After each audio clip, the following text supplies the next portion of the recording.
Hey YouTube, long time no see. Yeah, I am just bought this for my truck. It finally came in. I got it from Summit Racing. They're the only ones I could find that had these. If you don't know what they are, well, you'll have to wait and see it till I get on the truck. So I'll do finish on the video with that. But anyways, I am just marking out the holes to put these on. They are those there by Pacer. I believe that's Pacer, Packer, or however you say it. Anyways, yeah, I got three in the middle, and then one on that side and this side. Okay, so what I did was I found center, will be this light here. I went the holes. It's really hard to find the edge because it's all curves, eh? So I went with the holes, with these holes here. I drew square lines down with the 2-foot square. I measured, found center. I measured about 4 times from each side just to make sure, because I'm very picky on this. And then I placed the lights where it looks pretty good. And then I took measurements. I moved it to, this is 6-inch spacing here, center to center. Oh, that's 12 inches to each outside light. And then these ones from center were 22 inches, because here that looked funny, and then out here it just wouldn't work. So I went with 22 where it's nice. And to find where how far up this way, I want them fairly close to the edge. I want it to be about a 1/4 inch, which that's a shitty one, but whatever. Yeah. So that reads about a 1/4 inch. Just a little bit over. That's all right. Looks pretty good. And then I marked 1/4 inch right on the line using this. You got to make, since how it's curved, you don't want to come in like that. You want to have that, because then the measurement's not right. So you put this point right here where your line will be, right beside it, so that well, more like that, just a little 1/4 inch over, because that's about the spacing right here. You mark it on each one, and that one, and then on this side you flip it over, do the same thing. So I did that, and then since this has a slight curve to it, which is a real pain if you just got a good, well, this is a good tape. I do welding, so that's what I use, but I want to use a clean tape, so I pulled this one out of the package and started using it, which this is the best tape. I highly recommend it for anything durable, and it's really the only one that I can find around here that doesn't have millimeters, because up in Canada everything's metric, and my trade doesn't have metric. It's all in inches and feet and all that kind of shit.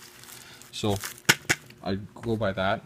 And then to find the square line, because you got to put these 2 holes right there, you find out how far up they are from this edge, because that's what you go by on the outside, but then you got to mark these holes.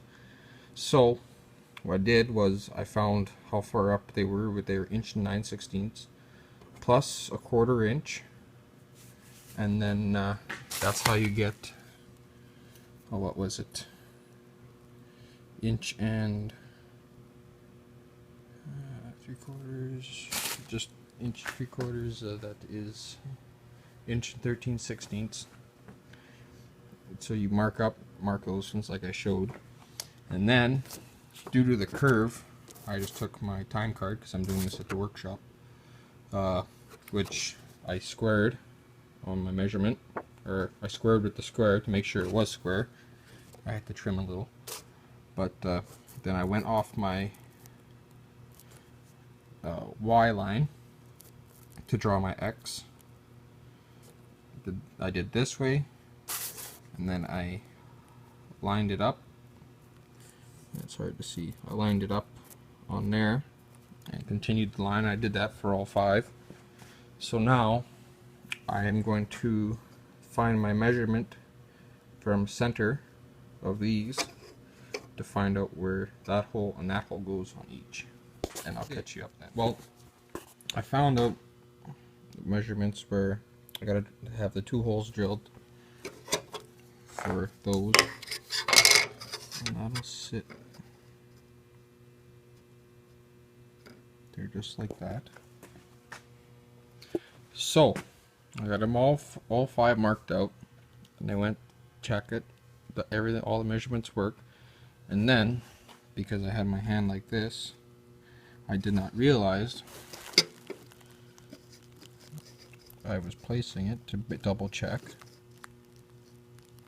and I gotta change this measurement because that is too close to the edge. And since I want my 1/4 inch spacing and I want them all square like this, I don't want to have it in like that and not square, because that just drives me insane. Let's put one with a light on. It would be sitting awkward. It's hard to tell on the camera, but that's, yeah, you can see that's square. I don't like that. I want them sitting like that. So what we'll have to do, we'll have to move this line up roughly a 1/4 inch. Yeah, because, yeah, we'll go with a 5/16. What we'll do. Sure, that looks kind of goofy, but I still would rather have it, excuse me, sitting straight, because when you're sitting, you'll see it more from here, which you can't really tell, right? So that's what we'll do. We'll just move that line up. Okay, so that's how it'll look from above, which doesn't really matter because no one will ever see it from my eye. So we'll see it more from there and then straight on, but I can't because that shit's in the way. But anyways, yes. So that's how I find to mark out cab lights on a Lund visor for 2005 F-150. Okay, I got all the holes drilled. I'm going to put 1/4 inch bolts because that's all I have access to right now. That's stainless, because I want to put stainless in this, that way there's no rusting, no worries. So 1/4 inch bolts. I got my 2 side holes for the mounting, and then the center hole on each one is to run the wires through, which that should definitely be enough. And then after I drilled them, I took well, that's for a die grinder, but I went on each of the holes just to round them off so that way there's less chance of cracking on both sides. A reamer bit would probably work just as good. That's all I could find. But yeah, so that, now I gotta take it for paint and installation, and then I got to do the wiring.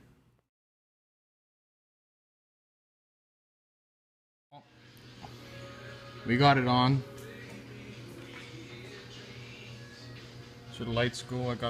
I got the ground, well, attached to the light sockets. But right now, I just finished the positive wiring harness. I cut the plastic off around the wire, and then I took well, that's a male end, and on the ground I used a female end. And yeah, I just did that, and then I got some of the shrink tube from Canadian Tire that has glue in it. After I get them hooked up, I'll might be able to see here.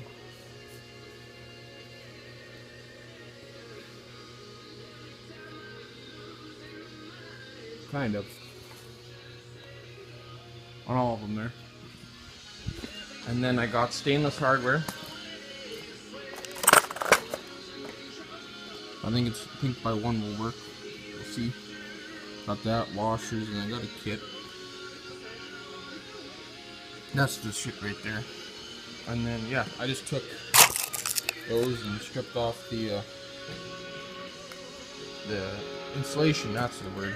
But anyways, yeah, I'll keep you posted. Okay, guys, it's 2:30 in the morning. I just finished this up. Yeah, it came out pretty good. I like it. What I end up doing, because I've seen guys who just run the wires through here, and that just drives me insane. So what I did, I don't know if you, yeah, I drilled a hole. I put one of those little rubber seals in the roof, and then I put silicone there just to be extra safe. And then I, yeah, 'cause that's about here. And then I came down, I took these out. You gotta take both of them out because I had to drop this to put the drill there. Take this out, and I dropped it right to the back. And then I run down here into here, and there's a brown wire on the left side. Yeah, left side of the plug-in. I just used a well, I'm not very proud of this, but I just used one of the Scotch locks that came with the lighting kit from them. But as you saw earlier, everything's hidden pretty well. I'm gonna get a couple of sticky things to tie up to, but yeah, that's how she looks. Nice and clean. Well, I gotta clean up my mess, but other than my satellite radio that runs in here to the back there, it's pretty clean. This is nothing like my last vehicle. Anyways, hope you guys like it, and thanks for watching.